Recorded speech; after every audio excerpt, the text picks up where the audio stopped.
memulihkan persekutuan yang retak. Shalom mitra produktif. Masih bersama dengan saya, Pastor Tommy Ringo, di Tahta Daud Channel dan Podcast Produktif dalam program 50 episode kehidupan yang dikendalikan oleh tujuan yang alkitabiah.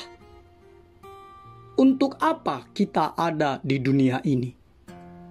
Episode 20. Sebelum kita belajar bersama dan memulai perjalanan rohani yang mengasyikkan ini, mari kita memperkatakan dan merenungkan firman Allah yang tertulis dalam surat 2 Korintus 5 ayat 18 terjemahan God's Word Translation yang berkata,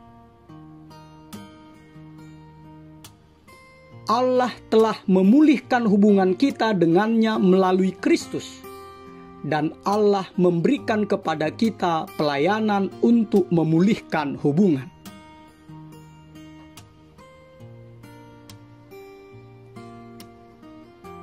Dari ayat tersebut, mitra produktif, kita diingatkan bahwa hubungan selalu berharga untuk dipulihkan.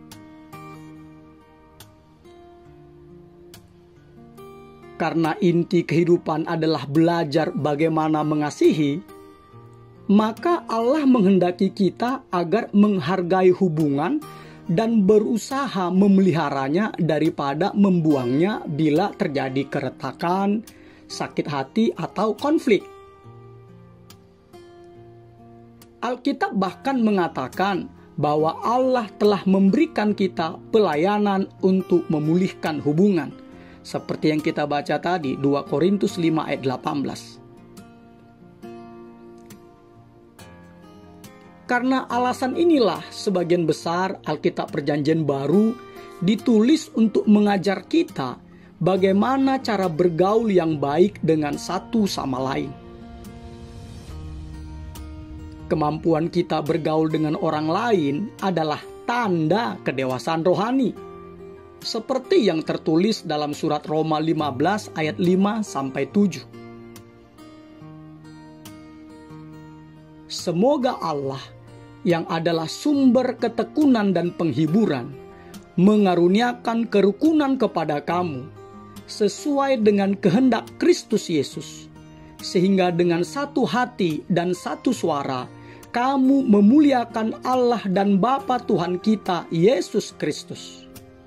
Sebab itu, terimalah satu akan yang lain, sama seperti Kristus juga telah menerima kita untuk kemuliaan Allah.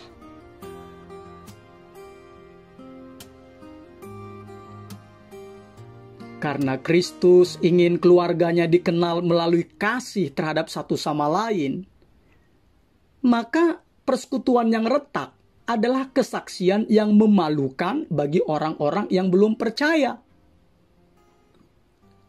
Karena itu, Paulus begitu malu karena anggota jemaat di Korintus terpecah belah menjadi golongan-golongan yang saling bermusuhan dan bahkan saling membawa perkaranya atau saling memperkarakannya ke pengadilan. Itu tertulis di 1 Korintus 6 ayat 1-9. Paulus sangat terkejut karena tidak seorang pun di dalam gereja itu yang cukup dewasa untuk menyelesaikan perselisihan atau konflik yang ada di antara mereka.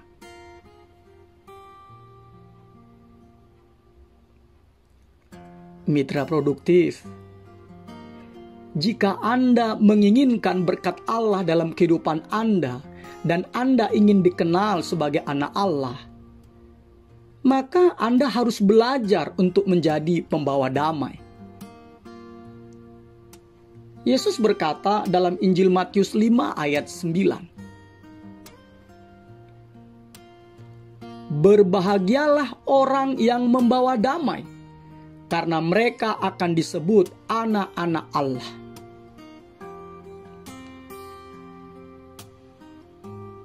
Perhatikanlah, Yesus tidak berkata berbahagialah orang yang cinta damai.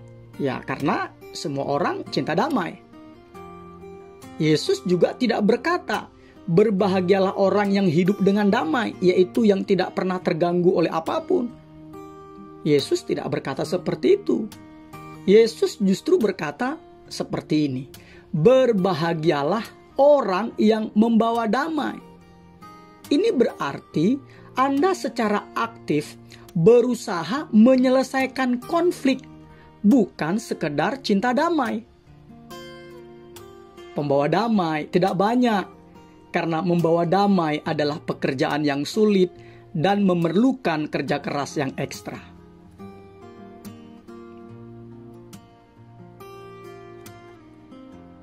Karena Anda dibentuk sebagai bagian dari keluarga Allah, dan tujuan kedua kehidupan Anda di bumi adalah belajar bagaimana mengasihi dan berhubungan dengan orang lain, maka menciptakan perdamaian adalah salah satu keterampilan terpenting yang bisa Anda kembangkan. Sayangnya, sebagian besar dari kita tidak pernah diajarkan bagaimana menyelesaikan konflik.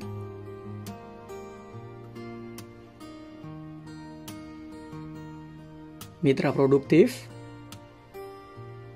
menjadi pembawa damai bukanlah menghindari konflik. Lari dari masalah, berpura-pura tidak ada masalah, atau takut berbicara tentang masalah tersebut, itu sebenarnya adalah sikap seorang pengecut. Yesus, Sang Raja Damai, tidak pernah takut menghadapi konflik. Bahkan kadang-kadang ia memancing konflik demi kebaikan semua orang. Ada kalanya kita perlu menghindari konflik. Ada kalanya kita menciptakan konflik. Bukan cari gara-gara yang bodoh maksud saya. Ada kalanya kita perlu menyelesaikannya. Karena itu, kita harus berdoa meminta tuntunan dan pimpinan Roh Kudus setiap saat.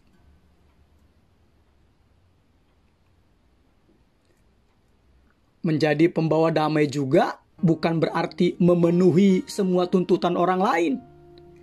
Yang selalu menyerah, bersikap seperti keset, dan membiarkan orang lain selalu menginjak-injak Anda. Bukan. Itu bukanlah seperti apa yang dipikirkan oleh Yesus. Ingat ini. Yesus tidak mau menyerah. Ia tetap menegur, berkonfrontasi, dan bertahan menghadapi beberapa oposisi atau kelompok jahat. Seperti ahli-ahli Taurat, orang-orang Farisi, orang-orang Saduki, orang-orang Herodian, pengikut Herodes, dan lainnya pada masa itu.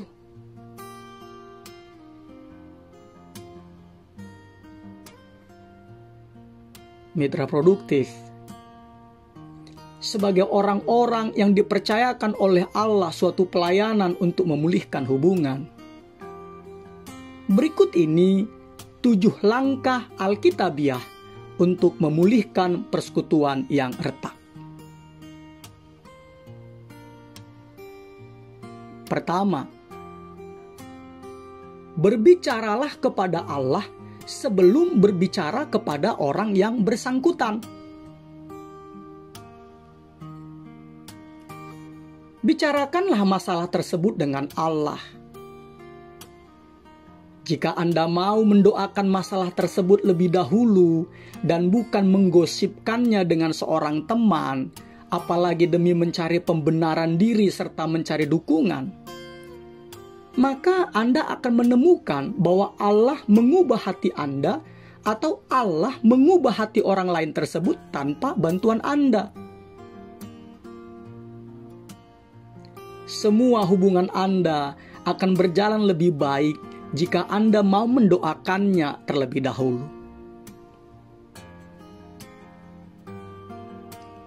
Seperti yang dilakukan Daud dengan mazmur-mazmurnya. Gunakanlah waktu berdoa Anda untuk mencurahkan isi hati Anda kepada Allah. Beritahukanlah kepada Allah rasa frustasi dan keputusasaan Anda dalam doa kepada Allah. Dan ia tidak pernah terganggu oleh kemarahan, luka hati, rasa tidak aman, atau emosi Anda yang lainnya.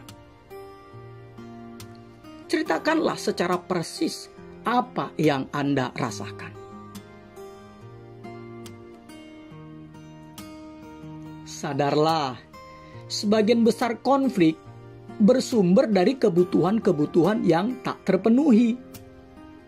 Dan sebagian dari kebutuhan tersebut hanya dapat dipenuhi oleh Allah. Jika Anda mengharapkan seseorang, apakah itu teman, pasangan, atasan, atau anggota keluarga untuk memenuhi kebutuhan yang hanya dapat dipenuhi oleh Allah, berarti Anda sedang membuka diri pada kekecewaan dan kepahitan. Tidak ada seorang pun yang dapat memenuhi seluruh kebutuhan Anda kecuali Allah.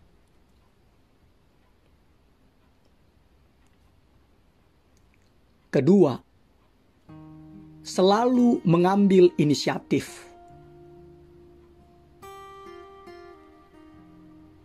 Tidak peduli apakah Anda orang yang melukai atau dilukai. Allah ingin agar Anda mengambil langkah pertama. Jangan menunggu pihak lain. Pergi dan hampirilah mereka lebih dahulu. Memulihkan persekutuan yang retak begitu penting, sehingga Yesus memerintahkan kepada kita untuk memprioritaskannya dengan meninggalkan persembahan kita untuk berdamai dahulu dengan sesama kita.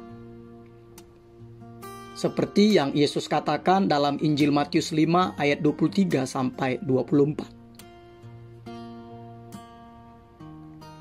Sebab itu, jika engkau mempersembahkan persembahanmu di atas mezbah dan engkau teringat akan sesuatu yang ada dalam hati saudaramu terhadap engkau, tinggalkanlah persembahanmu itu di depan mezbah itu dan pergilah berdamai dahulu dengan saudaramu, lalu kembali untuk mempersembahkan persembahanmu itu.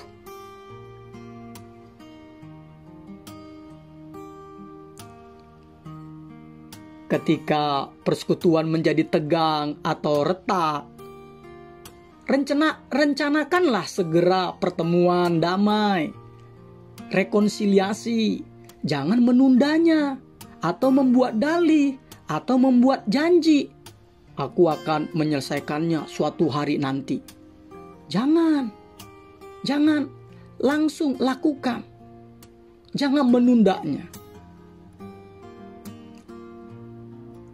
Jadwalkanlah sebuah pertemuan tatap muka sesegera mungkin. Penundaan hanya memperdalam kemarahan dan memperburuk keadaan. Dalam konflik, waktu tidak menyembuhkan. Waktu menyebabkan luka bernanah, luka infeksi.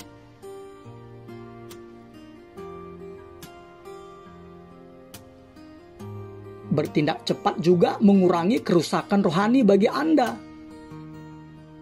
Alkitab menuliskan bahwa dosa, termasuk konflik yang tidak diselesaikan, menghalangi persekutuan kita dengan Allah dan membuat doa-doa kita tidak dijawab. Di samping membuat kita tidak bahagia. Itu tertulis dalam 1 Petrus 3 ayat 7, Amsal 28 ayat 9. Sahabat-sahabat Ayub mengingatkannya dalam kitab Ayub 5 ayat 2 yang berkata demikian. Sesungguhnya orang bodoh dibunuh oleh sakit hati dan orang bebal dimatikan oleh iri hati.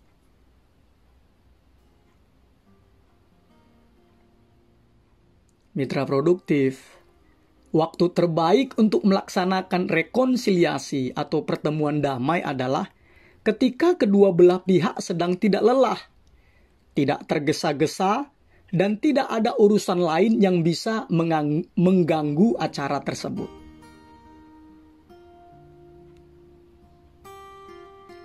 Ketiga, bersimpati terhadap perasaan-perasaan mereka.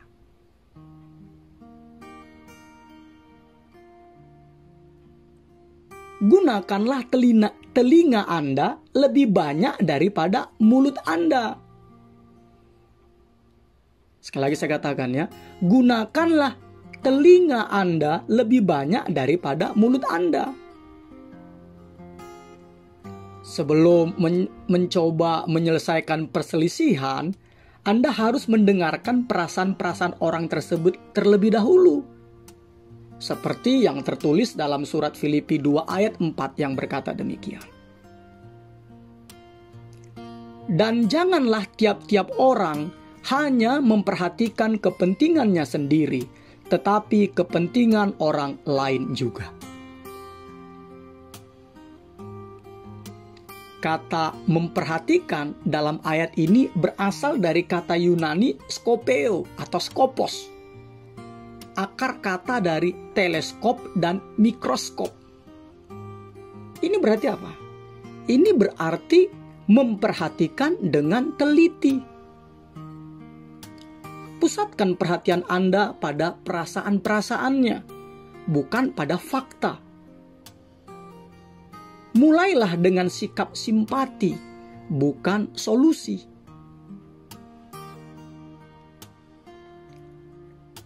Jangan berusaha untuk membujuk orang tersebut supaya ia mengabaikan perasaannya pada mulanya. Dengarkan saja dia dan biarkan dia mengeluarkan isi hatinya tanpa bersikap membela diri sendiri. Mengangguklah untuk menunjukkan bahwa Anda mengerti walaupun Anda tidak setuju. Sekali lagi saya katakan ya, mengangguklah untuk menunjukkan bahwa Anda mengerti walaupun Anda tidak setuju, apalagi menyepelekannya. Ini artinya memahaminya walau tidak menyetujuinya. Ini salah satu falsafah yang ada di gereja kita GBI Tahta Daud. Belajar memahami walau tidak menyetujui.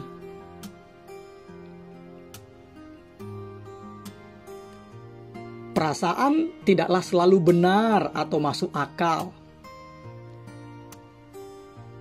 Sebetulnya, mitra produktif, sakit hati membuat kita itu bertindak dan berpikir dengan cara-cara yang bodoh. Kita semua bersikap seperti hewan ketika terluka. Pemazmur mengakuinya dalam kitab Mazmur 73 ayat 21 sampai 22.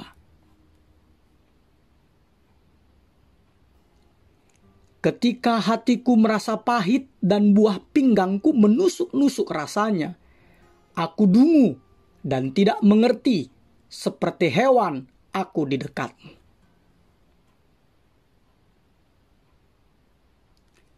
Sebaliknya, Alkitab berkata dalam kitab Amsal 19 ayat 11. Akal budi membuat seseorang panjang sabar dan orang itu dipuji karena memaafkan pelanggaran.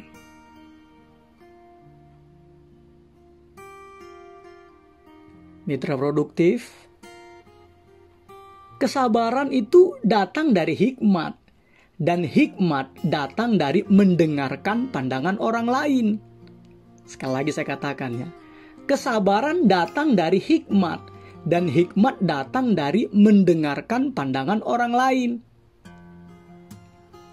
Ingatlah, orang tidak mempedulikan apa yang kita ketahui sampai mereka mengetahui bahwa kita peduli terhadap mereka.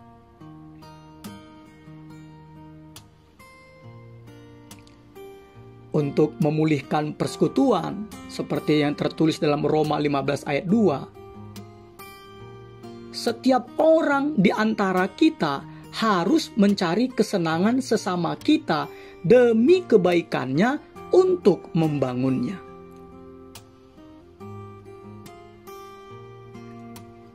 Menerima kemarahan orang lain dengan sabar, terutama jika tidak ada dasarnya, adalah suatu pengorbanan. Inilah yang dilakukan Yesus untuk Anda. Dia menanggung kemarahan yang jahat dan tanpa dasar untuk menyelamatkan Anda. Surat 2 Korintus 5 ayat 21 berkata, Dia yang tidak mengenal dosa telah dibuatnya menjadi dosa karena kita, supaya dalam Dia kita dibenarkan oleh Allah. Sekali lagi ya. Dia yang tidak mengenal dosa telah dibuatnya menjadi dosa karena kita, supaya dalam Dia kita dibenarkan oleh Allah.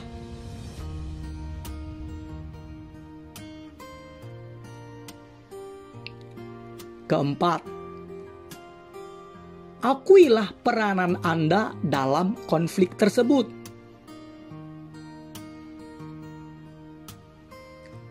Jika Anda bersungguh-sungguh mau memulihkan suatu hubungan, Anda harus memulainya dengan mengakui kesalahan atau dosa Anda sendiri.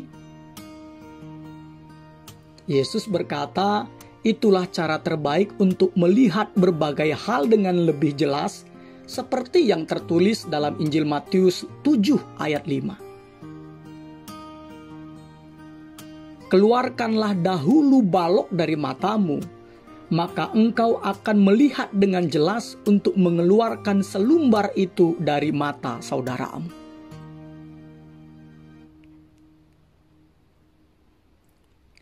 Karena kita memiliki titik buta atau blind spot dan kelemahan, Anda mungkin perlu meminta pihak ketiga untuk membantu mengevaluasi tindakan-tindakan Anda sebelum bertemu dengan orang yang berkonflik dengan Anda.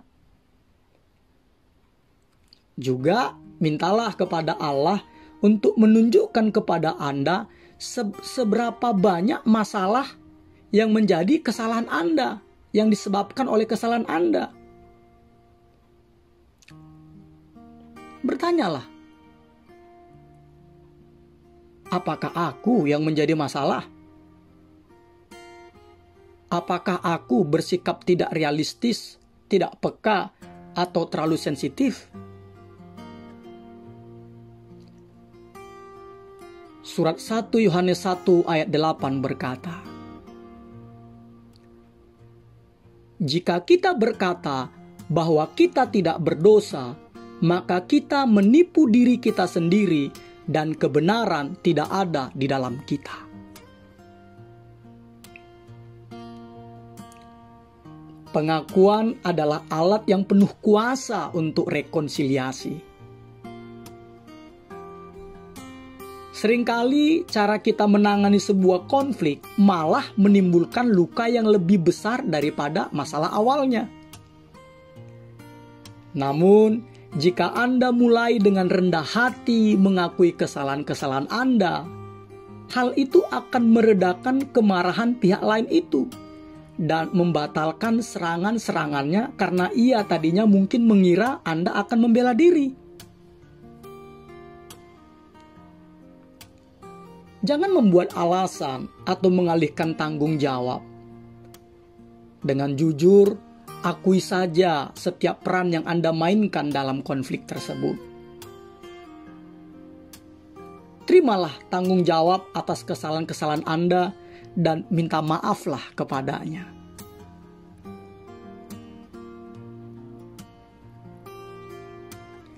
Kelima, seranglah masalahnya, bukan orangnya.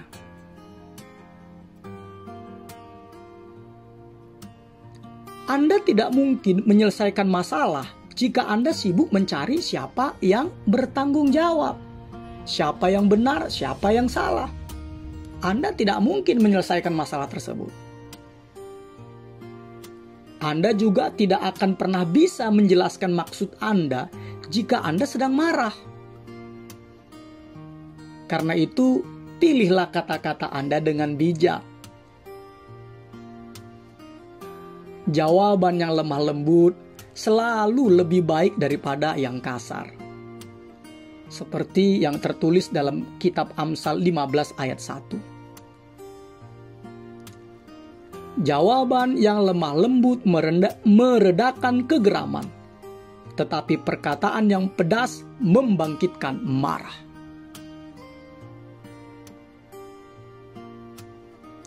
Mitra produktif, dalam menyelesaikan konflik, cara Anda berbicara sama pentingnya dengan apa yang Anda katakan. Sekali lagi saya katakan ya, cara Anda berbicara sama pentingnya dengan apa yang Anda katakan. Jika Anda mengatakannya dengan cara menyerang, ya orang tersebut akan menerimanya dengan cara membela diri. Allah berkata dalam kitab Amsal 16 ayat 21.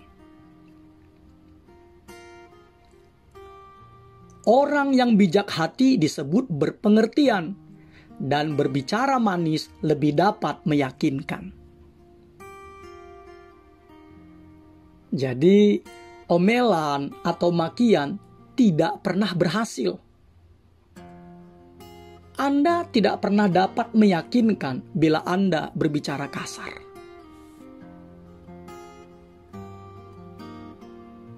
Karena itu, mitra produktif, Anda harus membuang dan melenyapkan kata-kata yang merusak dan menghancurkan persekutuan. Ya, seperti menghakimi, meremehkan, membanding-bandingkan, memberikan julukan atau nama sindiran, menghina, merendahkan, dan bersikap sarkasme, yaitu menggunakan kata-kata pedas untuk menyakiti hati orang lain. Kita harus membuangnya, kita harus melenyapkannya.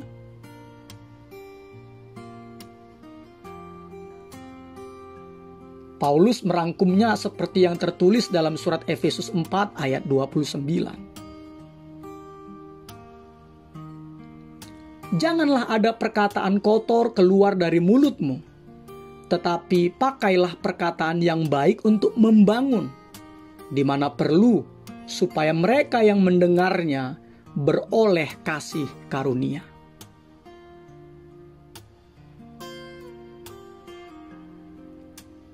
Keenam, bekerjasamalah sesering mungkin.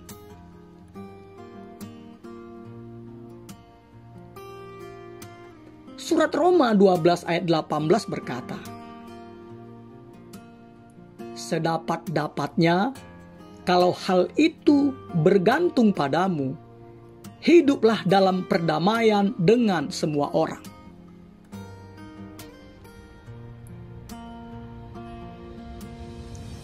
Perdamaian selalu memiliki label harga.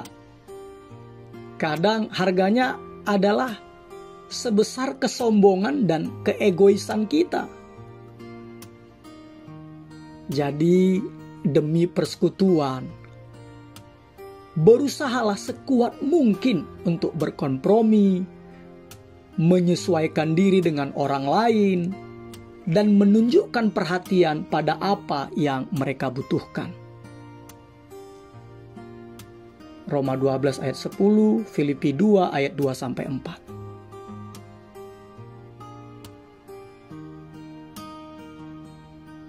Parafrase ucapan bahagia Yesus dalam Injil Matius 5 ayat 9 terjemahan The Message. Parafrase ini adalah penguraian kembali suatu teks dalam bentuk atau susunan kata-kata yang lain dengan maksud untuk dapat menjelaskan makna yang tersembunyi. Nah, jadi parafrase dari ucapan bahagia Yesus dalam Injil Matius 5 ayat 9 terjemahan The Message berkata demikian. Engkau diberkati jika engkau dapat menunjukkan kepada orang lain bagaimana cara bekerja sama, bukan berkompetisi atau berkelahi.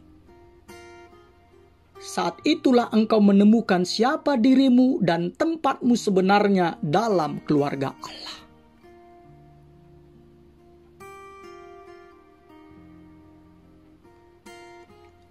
Ketujuh, utamakanlah rekonsiliasi, bukan resolusi.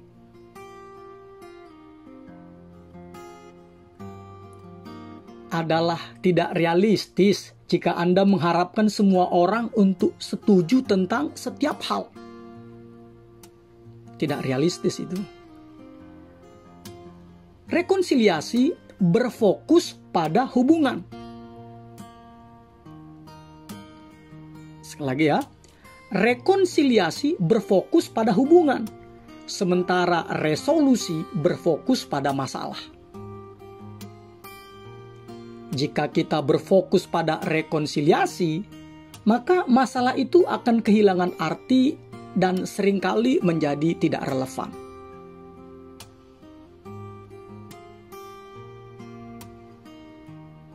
Mitra produktif, kita dapat membangun kembali hubungan meskipun kita tidak mampu menyelesaikan perbedaan-perbedaan di antara kita. Meskipun kita tidak memiliki kata sepakat, kita dapat membangun kembali hubungan tersebut.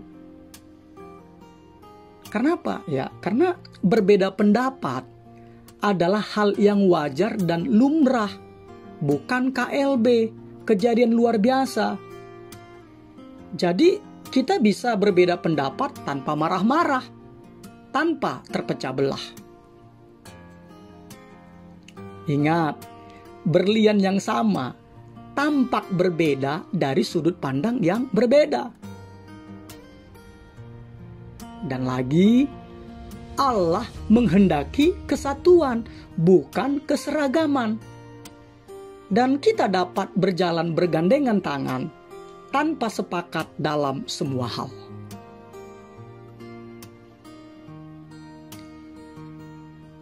Ini tidak berarti bahwa Anda menyerah dan berhenti mencari solusi. Bukan. Anda mungkin perlu tetap berdiskusi dan bahkan berdebat. Tetapi Anda melakukannya dalam semangat keharmonisan. Ingat, berdebat adalah lawan dalam berbicara, tetapi teman untuk berpikir, bukan memperuncing konflik. Rekonsiliasi berarti Anda melupakan perbedaan pendapat yang terjadi, bukan masalahnya. Sekali lagi saya katakan ya.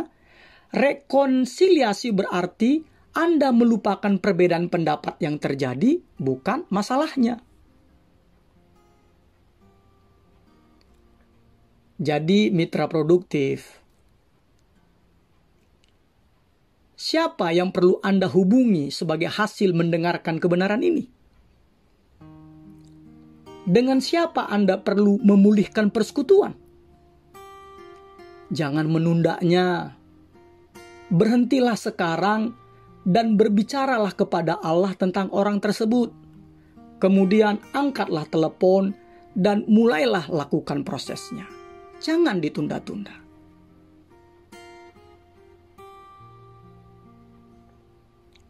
Mitra produktif, ketujuh langkah ini sederhana, tetapi tidak mudah. Dibutuhkan usaha yang besar untuk memulihkan sebuah hubungan. Surat 1 Petrus 3 ayat 11 berkata, ia harus menjauhi yang jahat dan melakukan yang baik. Ia harus mencari perdamaian dan berusaha mendapatkannya.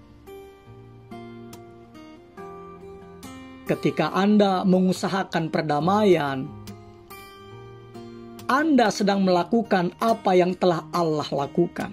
1 Yohanes 2 ayat 2. Itulah sebabnya mengapa Allah menyebut orang yang membawa damai sebagai anak-anaknya. Matius 5 ayat 9. Episode 20. Berpikir dan merenungkan tujuan hidup saya. nilai-nilai atau prinsip-prinsip yang harus kita pikirkan dan renungkan. Hubungan selalu berharga untuk dipulihkan. Ayat untuk diingat, Roma 12 ayat 18. Sedapat-dapatnya, kalau hal itu bergantung padamu, hiduplah dalam perdamaian dengan semua orang. Pertanyaan untuk dipikirkan dan didiskusikan. Dengan siapakah aku perlu memulihkan hubungan yang retak hari ini? Immanuel, Allah menyertai kita mitra produktif. Amin.